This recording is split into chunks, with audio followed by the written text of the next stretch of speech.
Et je vous demande d'applaudir Ludovine de la Rochère. Ludovine, merci. Doublement merci parce que, Ludovine, tu as accepté d'ouvrir l'université d'été de la Manif pour tous à tous les partenaires que nous sommes. Donc merci pour cette généreuse attention.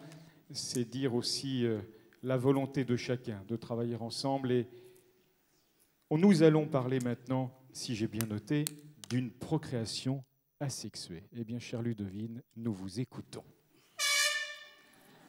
J'avais dit Ludovine, pas la trompette.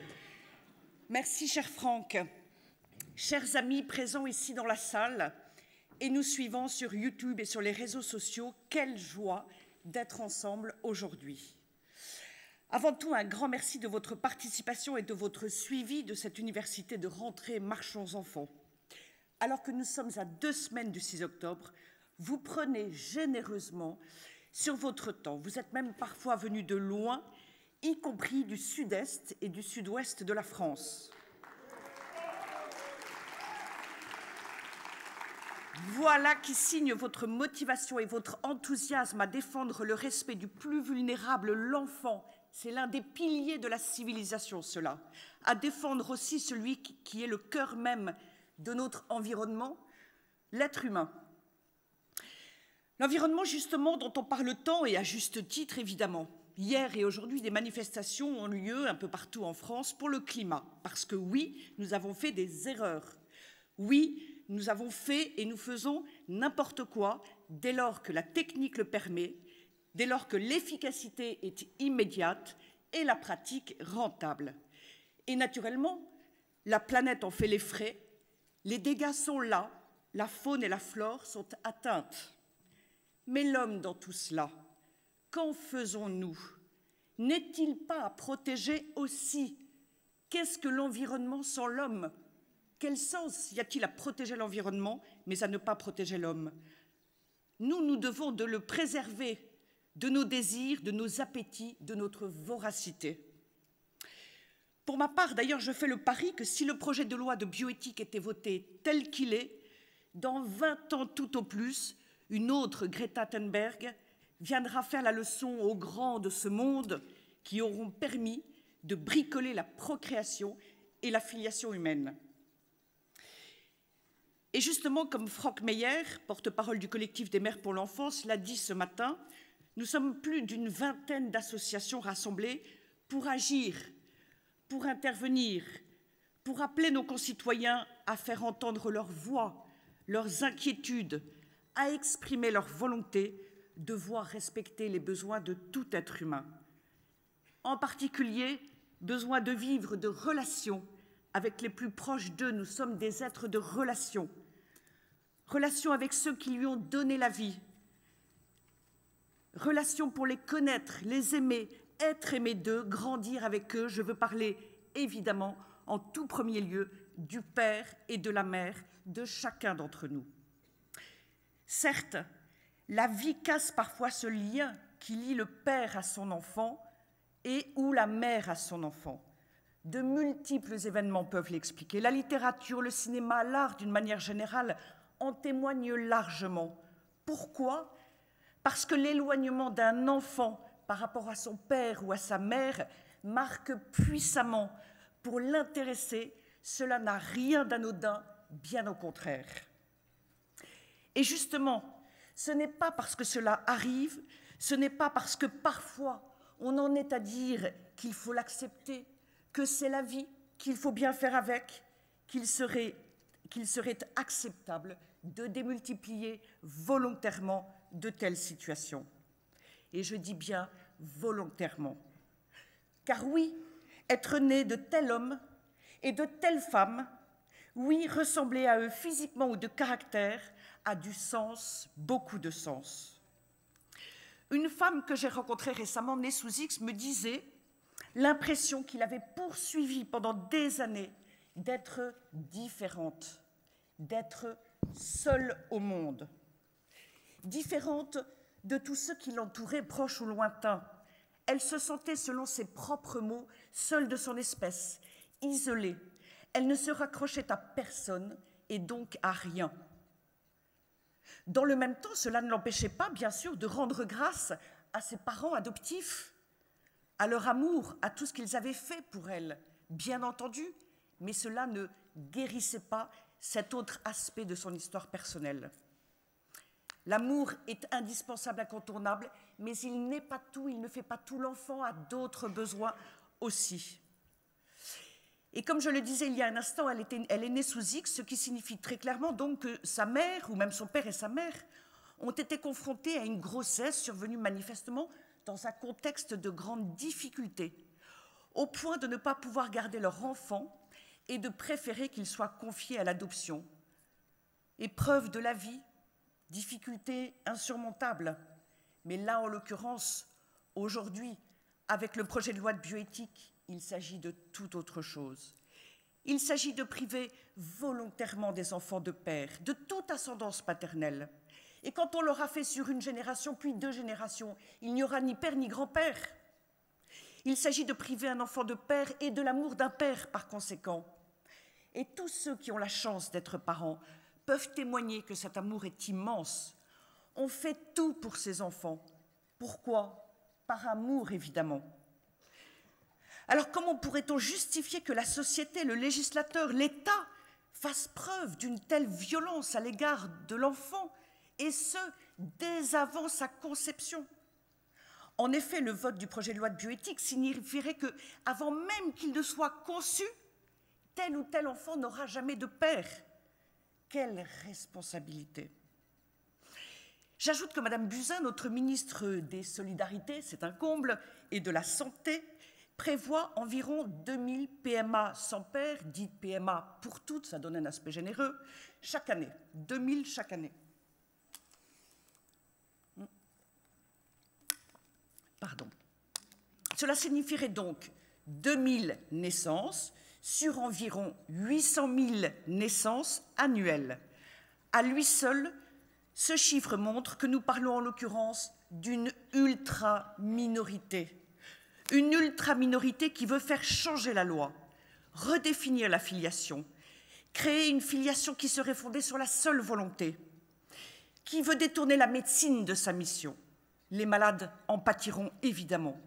Qui veut en faire une prestation de service pour la réalisation de nos désirs individuels, qui veut aussi que la réalisation de son désir soit payée par nos concitoyens, par le truchement de la sécurité sociale. Alors que, pour rappel, comme son nom l'indique, la finalité de l'assurance maladie, c'est la solidarité pour toutes les personnes malades. Mais pour les partisans de la PMA sans père, peu importe toutes ses conséquences. Mais j'en reviens à ce nombre de 2000 par an. C'est donc très, très, très peu. Et en même temps, comme dirait l'autre, c'est considérable. Vous imaginez 2000 nouveaux orphelins de père par an chaque année, et ce, volontairement. 2000. Délibérément privés de père pour toute leur vie, par la volonté de quelques dizaines ou centaines de parlementaires, et pour servir les intérêts politiciens d'un président de la République dont le seul objectif dans cette affaire est de faire un cadeau à la gauche. Cynisme politique. Si nous n'arrivons plus à voir aujourd'hui qu'un père est irremplaçable, ne serait-ce que parce que sans père il n'y a pas d'enfant, nous n'arriverons pas plus à voir demain qu'une maman aussi est irremplaçable. Une maman, elle est unique pour son enfant. Son amour aussi. Mais que dis-je demain? Tout de suite, maintenant, on envisage déjà de prétendre qu'une maman ne serait pas unique pour son enfant. On envisage, vous le savez, non seulement d'effacer complètement le père, mais aussi d'inscrire 2 mères sur l'acte de naissance de l'enfant, sans même distinguer celle qui a accouché de l'autre, sa conjointe, c'est-à-dire en fait la belle-mère de l'enfant. Le député Jean-Louis Touraine déclarait il y a tout juste quelques jours qu'il n'existe pas de droit de l'enfant à avoir un père. Il ne sait même plus, le pauvre, que de toute façon l'enfant a un père. Sans cela, il n'y a pas d'enfant. Quoique médecin, il ne sait manifestement plus comment on fait les bébés. Vous pouvez compter sur nous pour le lui expliquer le 6 octobre prochain lors de notre manifestation unitaire.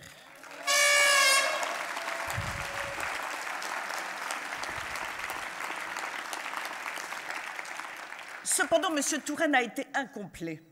Lui qui est aussi favorable à la GPA, il a sans doute oublié de dire aussi qu'à ses yeux, l'enfant n'a pas non plus le droit d'avoir une mère. Mais j'en reviens aux pères. On entend souvent dire qu'il y a des pères défaillants, des pères démissionnaires. C'est la raison pour laquelle on pourrait priver de pères certains enfants. Et c'est vrai qu'il y a des pères défaillants ou démissionnaires, tout comme des mères. Mais justement, on en souligne tout l'impact, toutes les conséquences négatives pour les enfants. J'ai encore en tête Thomas Sauvadet, maître de conférence à l'université de Créteil, cité par Libération, oui, Libération, en octobre 2018, à propos de la violence exponentielle des très jeunes. Il disait que cela indique en creux l'absence des pères, leur rôle éducatif, pourtant fondamental, a potentiellement été affaibli. Je répète, leur rôle éducatif fondamental a potentiellement été affaibli. Rôle éducatif fondamental des pères dans Libération, lequel prône Libération pour la PMA sans père. Tout va bien, tout est logique. Hélas, au prétexte donc de la défaillance de certains pères, au lieu de chercher les causes de ces défaillances, au lieu de chercher à les anticiper, au lieu de tenter d'y pallier, on en vient au contraire à dire que, eh bien tant pis, parfois, vaut mieux ne pas avoir de père. Et au lieu de se dire qu'il faudrait plus de pères, ou mieux de pères, si je puis dire, on est prêt au contraire à l'effacer, à le faire disparaître totalement, tout en prétendant que l'enfant n'aurait qu'un géniteur. Géniteur, quelle déshumanisation! Nous serions donc nés de géniteurs et nos parents n'auraient plus rien à voir avec ceux qui nous ont donné la vie. Ils seraient simplement nos parents, les adultes, qui auraient eu une envie d'enfant et l'auraient obtenue soit grâce à l'État, avec les cotisations sociales au passage, soit grâce à des banques de sperme, des agences et tous autres intermédiaires prenant sa part au passage du business très lucratif de la procréation. Car oui, le risque, c'est que de plus en plus, les enfants ne naissent plus des débats amoureux et intimes et dans la gratuité d'un couple. Ils pourraient être de plus en plus les fruits du système médical, du travail de biologistes et de médecins, de la production d'hormones par des laboratoires pharmaceutiques, etc., etc. Quant aux géniteurs, c'est l'État qui en aura la connaissance, la chose étant confiée, d'après le projet de loi, à un organisme qui serait placé auprès du ministère dit de la Santé. C'est lui, cet organisme, qui saura qui est le père de qui. Rien de moins. Ironie de l'histoire, il y a 50 ans, l'objectif était de faire l'amour sans procréer. Aujourd'hui, il s'agit de procréer sans faire l'amour. C'est ce que Jean-Louis Touraine appelle dans son rapport de la mission d'information bioéthique, c'est ce qu'il appelle la procréation sans sexe pour tous, toujours plein d'élégance. Quel retournement de l'histoire! Mais voilà, justement, vous le voyez bien, l'histoire n'est jamais écrite d'avance. Et voilà aussi, paradoxalement, de quoi nous donner des raisons d'espérer. Enfin, chers amis, comme vous l'imaginez bien, je pourrais continuer, à vrai dire, ainsi pendant des heures et des heures, parce qu'en effet, les conséquences et les implications de la PMA sans père sont immenses, sont vertigineuses même. Et contrairement à ce que l'on croit généralement, la démolition de la filiation puzzle, le détournement de la médecine, la technicisation inutile de la procréation quand on parle de femmes, de personnes fécondes, la marchandisation humaine, etc., tout cela est au rendez-vous de la PMA sans père. Et donc l'idée suivant laquelle cela arriverait avec la GPA, qui est largement répandue, est fausse. C'est bien la PMA sans père qui est l'abîme qu'il ne faut pas franchir. À partir du moment où la médecine est là pour réaliser nos désirs individuels, nos désirs étant absolument illimités, puisqu'il n'y aura plus cette limite-là, il n'y en aura pas non plus ensuite, et il n'y en aura plus, etc. La suite est évidente. Et évidemment, tout cela va, comme vous l'avez compris, avec Blanche Streb, avec le reste du projet de loi. Avant d'en finir, je voudrais attirer votre attention. Il est essentiel de ne pas tomber dans le piège qui consiste à croire que c'est inéluctable. On nous fait croire que c'est inéluctable. On nous le fait croire implicitement, explicitement, quotidiennement, insidieusement. Et ce n'est pas vrai. Ça le deviendrait vrai si nous finissions par tomber dans ce piège. L'histoire n'est pas écrite d'avance. Et c'est bien pourquoi, avec tous les représentants des associations, comme tous les représentants des associations ici présentes, j'appelle les Français qui veulent un monde meilleur et non le pire des mondes à se joindre à la marche unitaire du 6 octobre à Paris.